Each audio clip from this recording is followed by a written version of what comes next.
This is the book of forbidden knowledge. Like, if there was a book about books of forbidden knowledge, this book would be right there in the front. Like, you know this book.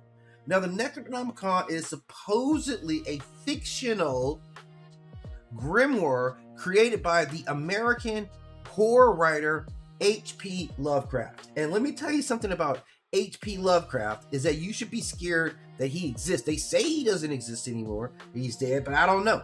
Based on the stuff that he wrote down, if anybody figured out how to die and still not be dead, it's this cat right here, man. So this is the guy who, like, oh, he just happened to write a book where the dead resurrect, right? He's dead, right? He's dead, but he also wrote a book about how the dead resurrect, right? I'm just saying, there's whole spells contained within this quote unquote fictional book. How is it fictional? How is it a fictional book when the grimoire spells are actually written in the book? How is it now a fictional book when said book literally does exist and the spells are literally in the book, right? So again, I don't have the answers to anyone to all this. I'm simply asking the question. So what they call this fictional book that actually exists right now, you can get a copy of this book, right? I'm not going to say that you're going to be able to get this book bound in human flesh, right, and written in human blood. I'm sure you can't. I'm sure they're not going to allow that to happen. But it's the knowledge that is contained within that book that actually makes it so important, right? So that's the thing. This book literally does exist in the real world. You go get the Necronomicon. I know several people that have copies of this book, and it's dangerous in everybody's hand. So this book was created right here on American soil. This is another one of the things I really like to talk about is American storytelling, right? Like, this is born on American soil. This is American storytelling. This comes out of Maine. And this book, right, which they say is fictional, I don't know. It's let's say it's quote unquote a fictional book, right? Right? Like, I'm trying to get I can't time my air quotes right? Quote unquote fictional book. Or should I just say a fictional book? That actually feels a whole lot better. Okay, so this fictional book just happens to contain like knowledge of ancient extraterrestrials and extra dimensional beings. Yeah, how about that?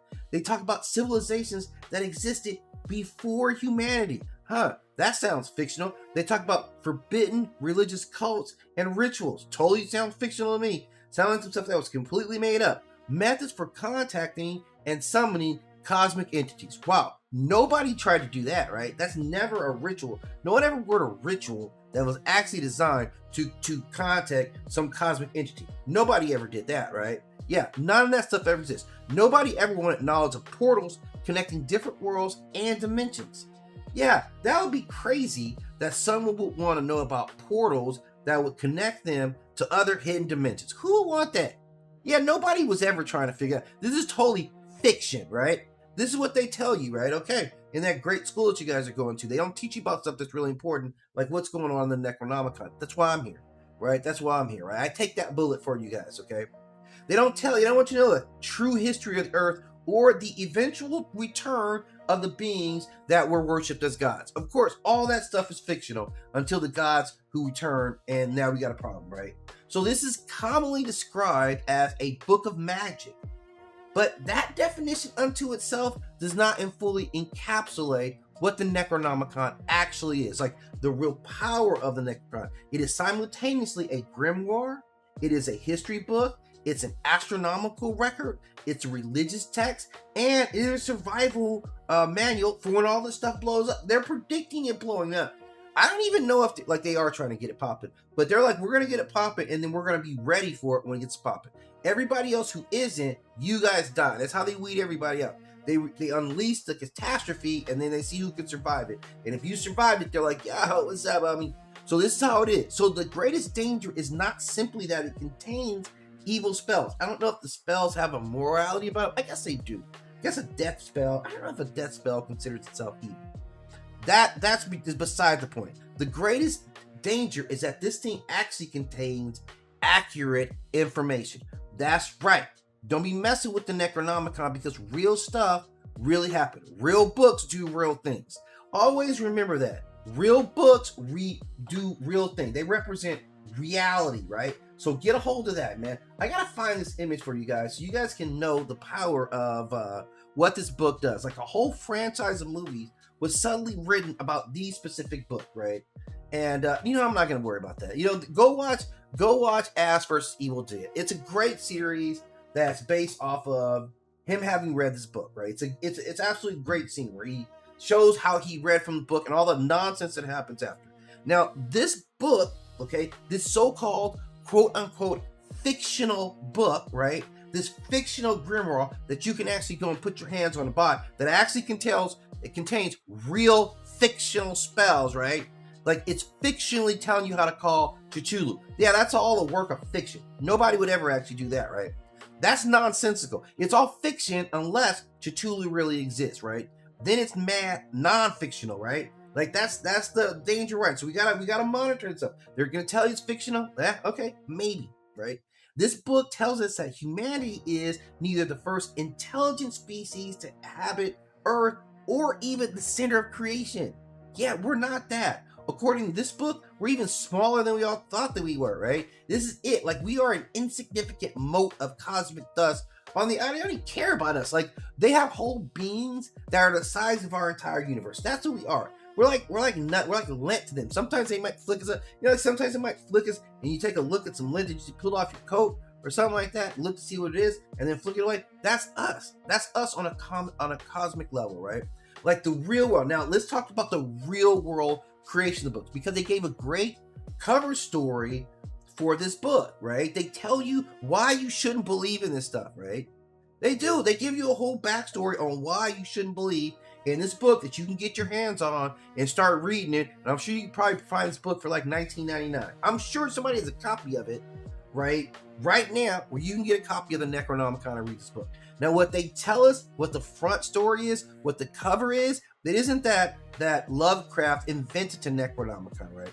There is actually an author. This is an Abdul Alhazred, right? Who first appeared in Lovecraft's story back in 1921. Okay, this is 1921. This is like my grandpa's age when this first came out. So again, this is the evolution of American mythology, generating from Maine. That's America, right? You guys know about America? Maine is part of America. So when we get an author from our land on this soil who writes a story, that makes it American mythology. So we have some great mythology, man, if we really look at it. So this is 1921. He tells the story, right, that the Necronom itself is first named. Its first, like, documented naming of the Necronomicon is in a book called The Hound. And this is written in 1922, right? It's way back in the days. Way back in the days, right? 1920, just more than 100 years ago that this book was written, right?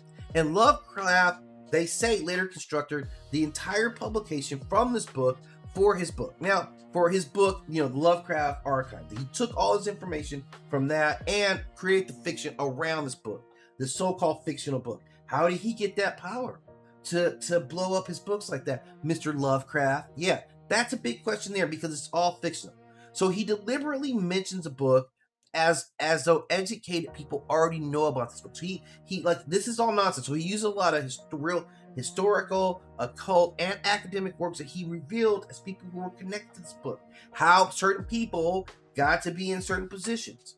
Now, other writers also began working on Cthulhu thesis or mythology separately of this, and they began using this book as their own work of resource. It became a resource. So over time, as history expanded to something way bigger than Mr. Lovecraft initially entered into the world. Like, he gave us something that would become larger than himself. Wow. Like, you just spoke something into reality, right? That's what happened with Mr. Lovecraft. And we thank you for your scholarship here, right? So we see a lot of this, and it's on display. It is on display. Like, this becomes so convincing that people actually don't even treat it like what it is, an actual grimoire book. You better recognize the game and what this book actually is. Because you're getting too soft and too convenient speaking on this book without putting proper respect behind its name. Now, the book itself, Necronomicon, came to him in a dream or a vision, which is appropriate for this belief system, this Lovecraftian, Cthulhu, underworld, mythos view of the world point, right? This nihilist view of the world, some people would say. It came to him in a dream, and he later interprets what it means to an image of the law of the dead It's what he says this book is, which is why it starts to be associated as the Book of the Dead. He calls it an image of the Law of the Dead, becomes the Book of the Dead. And this kind of like gets into some other mythology because it overlaps a little bit with Greek mythology, but some other topics as well. So we have to kind of get into it. Now, the so-called fictional author, Abdul Alhazred, is like, we're very particular. It said that he was an Arab poet and an occult scholar himself. He was from Yemen, and he supposedly lived during the Umayyad period around the early 8th century. He was known as the Mad Arab, although his madness may have resulted from discovering the realities that were contained in this book. They say that the knowledge that you get out of the Necronomicon is so profound and so large that it will drive you crazy. That's why you can't be reading this stuff, man. You can't go and download this thing on Google and then just be like, yeah, I'm reading this on the train on my way to work. You'll be an insane person. That's probably what's happening to people. They need to see what was the last thing this person read. So this is what it said, that he was mad perhaps because of this. It was greater knowledge than a human should be able to comprehend, including him.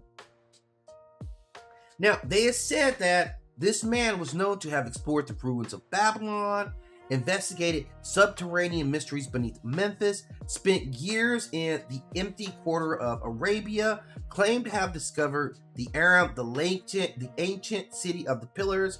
He found records belonging to species older than humanity, right? He studied entities such as Cthulhu and Yog Sothoth, and eventually settled in Damascus and wrote the contents of this forbidden book. He put it all down there after he knew, man, he had already gotten this knowledge because he had been at the portal. He was already calling and summoning on Cthulhu, and Cthulhu said, bam, he gave him that knowledge, and he was putting it in the so-called fictional book, right? They call it a fictional book that really exists with real spells in, all right? So that's what it is. So this is where the supernatural component of it really comes from. Now, he didn't call the book, he himself, the author, didn't call it the Necronomicon. It had an Arabic title, which was Al-Zif. And this is more of like containing a lot of Arab folklore that was traditionally associated with the voices of demons. So the title invokes a world in which ordinary sounds of the desert itself may actually be communications from unseen beings. Now, this book was said to have been completed about 730 CE, again in Damascus, and its surviving contexts were combined from his first-hand experiences, translated inscriptions, oral traditions that he gathered, astronomical calculations, and records recovered from these pre-human ruins. And that makes him more than just an occultist. He was like mythology's or mythos' first forbidden archaeologist. This guy was out exploring knowledge nobody was even up on, man. He discovered mythologies that distorted history. Like, that is where this guy's come through. Like, this book, man, I'm telling you, this book has had a massive journey through history, and we keep sleeping on it. Even though the greatest secrets of anything are contained in this Necronomicon. This book, like, I can't trust you to have this book, and you can't trust me to have this book. We can't let anybody have this book, right? This is how dangerous. So he created this whole elaborate set of translations. It went to Arabic, then around 950 CE, it got translated into Greek language through the Byzantine scholar who translated to work in Greek and named it the Necronomicon at that time. It got it in 1228. It got produced in a Latin translation. These things are all over the world. You guys see how many language? This is the first multilingual book in all history, right? He takes it from Arabic, where it's originally written, then it goes into Greek, then it's later translated into Latin, right? And despite this book is banned. Like, they're banning this book in large parts of the world. Despite all this, it keeps circulating. We're still getting people who move within like occult scholars, collectors, universities, and even secret religious organizations are still collecting this book. So I'm telling you guys right now, for a book of forbidden knowledge, there's a million of these things out there. There are a million. I heard someone submitted it to Amazon and they're waiting for approval right now. If it gets into a digital book form, man, it's done. We're done. Like one of those interactive books. Like you can say the spell and the spell works. Like it's an interactive ebook. Once it hits there, man, you're talking about a whole nother level of like scholarship that's going to happen around all this evil stuff. So this is how prevalent this book actually is. Now, what does this book actually contain? Because I've talked a lot about it. Now, it records beings that existed far before mankind, all types of species. They weren't necessarily supernatural in the traditional sense. Some are simply extraterrestrial, right? It talks about those. Some of these beings are extra-dimensional, and others exist outside of humanity's understanding of what physical reality is. So we may translate it as supernatural, but the larger picture may be they're just natural components of the world that we're not familiar with, right? This book contains all the information you need about Cthulhu. If you wanted to start a Cthulhu worship right now, this is probably your main worship right here, including your tax forms. Now, if you're not up on Cthulhu, this is the ancient entity who's sleeping beneath the Pacific Ocean right now in a sunken sea, just waiting for it. He don't care about nothing right now. As soon as he feels like waking up, he will. So it gives you information about him. It tells you that he's not dead. You know, he's not dead in any like real sense. He's suspended. He's dreaming. This is an ancient being, so his dream cycle is just massive, hundreds and hundreds of years. And it's suggested he's down there. He's subtly influencing sensitive minds while waiting for the conditions that are necessary for his return to the world and ultimately dominance over everybody, including you, okay? So that's what's going on with Cthulhu. Now, Yog-Sothoth is described as simultaneously knowing and inhabiting the gates between dimensions. This is a guardian between dimensions there. It's not merely capable of opening gates, it is identified as the gate itself. That makes knowledge concerning Yog-Sothoth as potentially useful, but also catastrophically dangerous for anyone attempting to cross the boundary of space, time, or reality.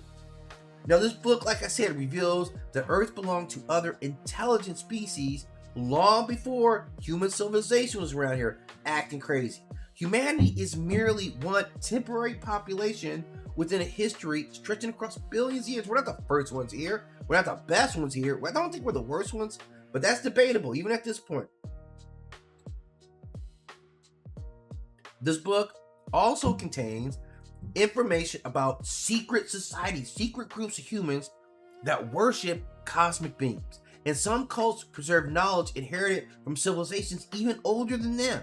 So the Necronomicon is a method for contacting non-human entities, for opening or closing dimensional gateways, summoning beings into the physical world, banishing or restraining certain types of entities, revealing invisible creatures, manipulating death or extending life, interfering with the boundaries between minds, bodies, and dimensions.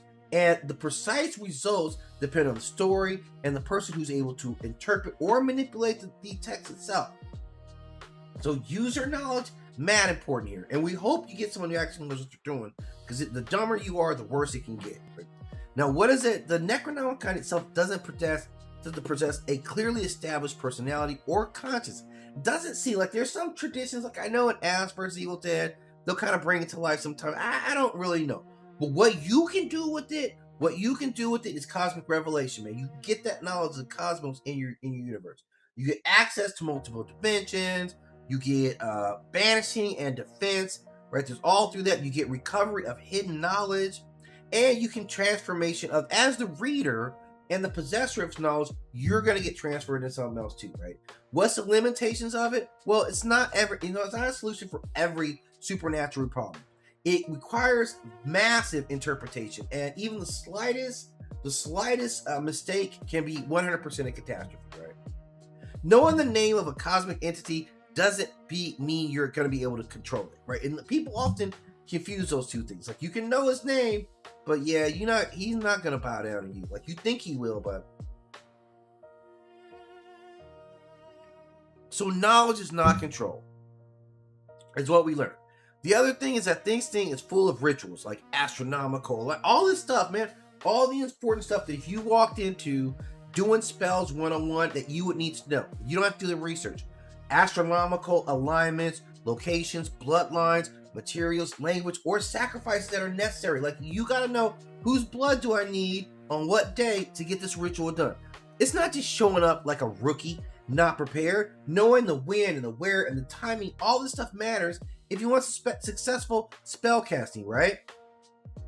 And there's also different editions of this book that I'm sure have different, knowledge. Some pages have been removed, some pages have been damaged, censored, or annotated. So this book describes beings and dimensions that do not operate according to our familiar assumptions of the world.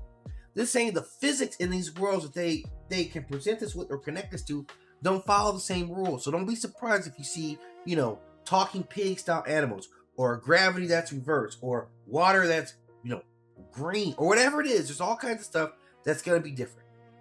Now, the thing about it is, like all true knowledge, there is a price for reading the Necronomicon. The Necronomicon itself is associated with madness.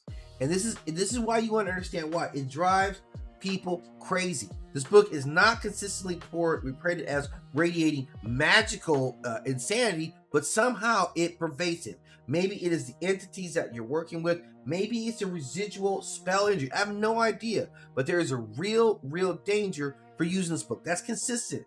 Then we're going to see you're going to get obsessive. You'll get paranoid. You start having nightmares. You start to lose your identity, right? It all becomes consuming about the book. You want this attention from secret cults. Your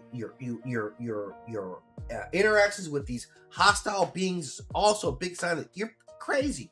You disappear. Like you go through all these stages. And this is a book that, like he said, the original author has said, this is not dead, which can't you have eternal life.